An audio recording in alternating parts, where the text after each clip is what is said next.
Hi there, it's Miss Nina, speech language pathologist, and for today's coaching video, I want to talk to you about the power of opposites. Now, opposites, as we know, are two words that go hand in hand and are opposite, used in different situations.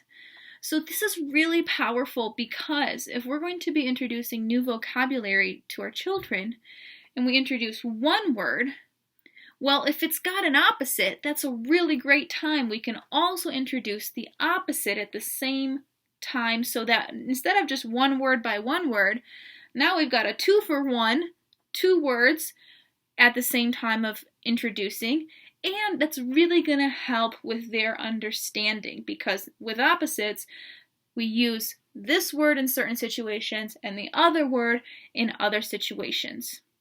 So I'm going to give you 4 sets of opposites, basic opposites to get you started, and I'm going to walk you through the sign language of these. In case you're interested, a lot of children have been exposed to some simple signs, and this is because of the idea of what we call multimodal communication, which basically means we give your child a bunch of opportunities and a bunch of different methods in order for us to increase the understanding in your child through different types of exposure, whether that's through a picture symbol, through the sign, through movement, through song, through books, all these different exposures so that we increase understanding.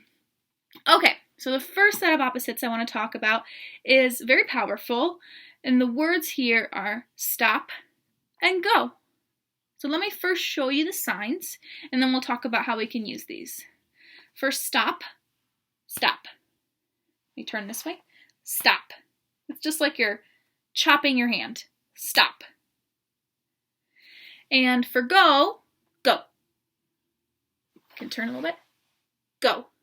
Just 2 fingers pointing down. Go. Okay, so when can we use stop and go? Lots of different situations. We can use this in a movement activity. I like to use this a lot at the park, or if you're at home and you're doing some different chasing, running around, bouncing, right? So a lot of times we can use this with the phrase ready, set, go. Ready, set, go.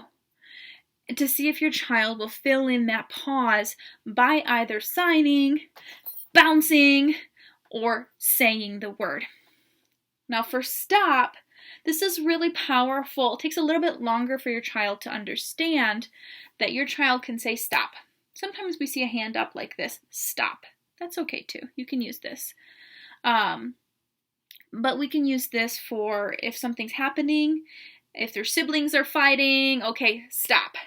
If your child sees this modeled enough, then soon enough they'll start to feel comfortable to try to either sign or say that in a similar situation. You can show them.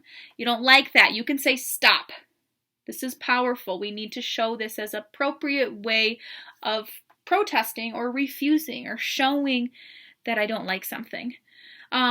We can also use this for songs or movies at the end. Oh, the song stopped. The show stopped. And that way it's very clear in your child's head. We're just reinforcing that concept. They might not want it to stop, and then they're going to have to say go, or they might say more. But it's also just increasing their exposure. All right. The second set of words is also a really fun set of words, and this is fast and slow. Now, let me show you the signs for these. For fast, it's the same position of go, but you pull your fingers back. Fast. 2 fingers pointed, and then you pull them back. Fast. Fast. And for slow, you put your arm out, and then your other hand just goes up your arm. Slow. Slow. Fast. Fast. Slow. Now, lots of different types of ways we can use these set of opposites. That could be through action, right? Should we jump slow or fast? I like to give this as a choice. Sometimes there's an option on some of the videos on YouTube. You can change the playback speed to like 2 times or 1.5 times the speed, or you can go down to 0.5 or 0.25 the speed. So I'll use this as a way to introduce fast and slow for familiar songs. Okay, now we're going to do the song slow. A lot of kids don't like slow, but it's okay. They get exposed to it. They think it's funny. Sometimes the song goes slow. Itsy bitsy spider. And then, now we're going to do it fast. You can change the speed. Itsy bitsy spider went up the flower spot. And it's just really exciting. It gets them adrenaline going. We can do this with reading, just having fun with something. Let's read it slow. Let's read it fast. Playing with our cars or trains. Thinking of ways we can introduce both of these concepts. Okay, the third set is a descriptive set, and this is just big and small. So we can do big, and it's the opposite, small. This one's pretty self-explanatory. 2 hands facing each other, open them up, big, close them, small.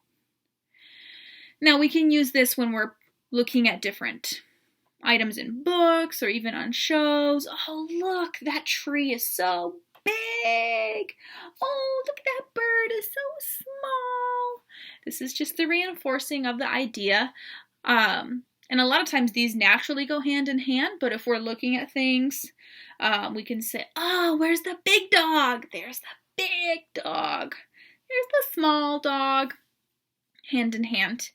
And even with certain things, like if you're going to be feeding your child, let's say a spoon of mashed potatoes, right? Do you want a big spoon or a little spoon, or even just picking out what spoon they want to eat with? The big spoon or the small spoon? I said little, it's the same. You can use them, mix and match. Kids are exposed enough to these words, they'll understand that it's the same idea. Okay. And the last set of words I want to talk about is open and close. And for open and close, hands are together, open, close, open, close. These we can use in a lot of different play activities. So you can open a box, close the box. For books, open the book, close the book. When it's finished, the book stopped, close the book. The door, open the door. In that case, it's this way, but it's okay. Or for like windows, it's this way, but you can still use it the same. I mean, technically for sign language, it does vary a little bit, but you don't have to worry about that. Open, close. And this is also really important. We can use this as an academic or a pre-academic concept if we're teaching instructions. For example, to say, open the box, put in the blue ball. We can reinforce this understanding with the sign. This is a common instruction that we work on for first set of following instructions. All right, so let me go back and review. Opposites, amazing, love opposites. There's lots of different opposites out there, but we talked about 4 sets of opposites. I'm going to show you again, run right through them. They were go and stop. We talked about fast and slow. We talked about big and small. And we talked about open and close. All right, that's all for today. Thank you. I'll see you next time. Bye.